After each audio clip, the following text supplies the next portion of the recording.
યુવરાજસિંહ જાડેજાએ કઠલાલ રોયલ એકેડેમીની મુલાકાત. Kathlal royal academy ખાતે સ્પર્ધાત્મક પરીક્ષાની તૈયારી કરતા વિદ્યાર્થીઓ માટે વિદ્યાર્થી પ્રિય નેતા યુવરાજસિંહ જાડેજા દ્વારા માર્ગદર્શન આપવાના હેતુથી મહાસંવાદ યોજવામાં આવ્યું.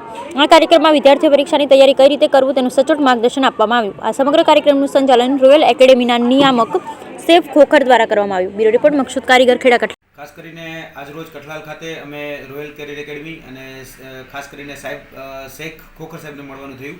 તેમાં વિદ્યાર્થીઓને માર્ગદર્શન આપવાનો હેતુ હતો અને વિદ્યાર્થીઓના વર્તમાનના જે પ્રશ્નો હતા એ વિદ્યાર્થીઓની જે મૂંઝવણ હતી એ મૂંઝવણને વાચા આપવાનું કામ આજે અમે કર્યું છે. કેમ કે ખાસ કરીને વર્તમાનમાં જે પણ પરીક્ષાઓ લેવામાં આવી રહી છે તેમાં કંઈક નાની મોટી જે ગૂંચ હોય, નાની મોટી જે કહી શકાય કે વિદ્યાર્થીઓને જે મૂંઝવણ થતી હતી એ મૂંઝવણના નિરાકરણ માટે અમે વિદ્યાર્થીઓ સાથે સંવાદ કર્યો અને આ સંવાદના માધ્યમથી અમે આગળની એટલે કે ભવિષ્યમાં જે પરીક્ષાઓ આવવાની છે, ખાસ કરીને પોલીસ રિક્રુટમેન્ટ બોર્ડ દ્વારા કહી શકાય કે 8,000 જેટલી કોન્સ્ટેબલ અને એની સાથે સાથે 325 જેટલી PSI જેવી ભરતીઓ આવવાની છે, તો એ પરીક્ષા કઈ રીતે પાસ કરી શકાય તેના માટેનો એક માર્ગદર્શન કાર્યક્રમ આજે અમે રાખ્યો હતો.